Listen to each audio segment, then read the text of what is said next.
Welcome to NML news channel.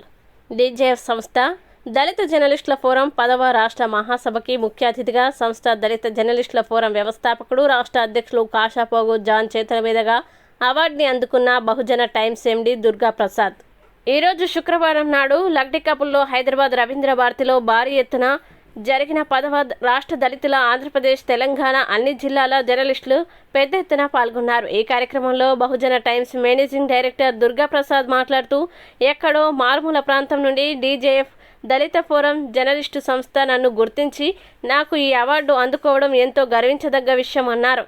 ఈ సమావేశానికి ముఖ్యమైన అధిరథ మహారథులు తెలంగాణ రాష్ట్ర కార్మిక శాఖ మంత్రి వివేక్ గారు మరియు ప్రజా యుద్ధ నౌక గద్దర్ అన్న కుమార్తె, తెలంగాణ సంస్కృతి సారథి చైర్మన్ మినిస్టర్ క్యాడర్ వెన్నెల గద్దర్ గారు ఈ సమావేశానికి ముఖ్య అతిథిగా హాజరు కావడం జరిగింది. అదేవిధంగా అన్ని జిల్లాల జర్నలిస్టులు హాజరు కావడం జరిగింది.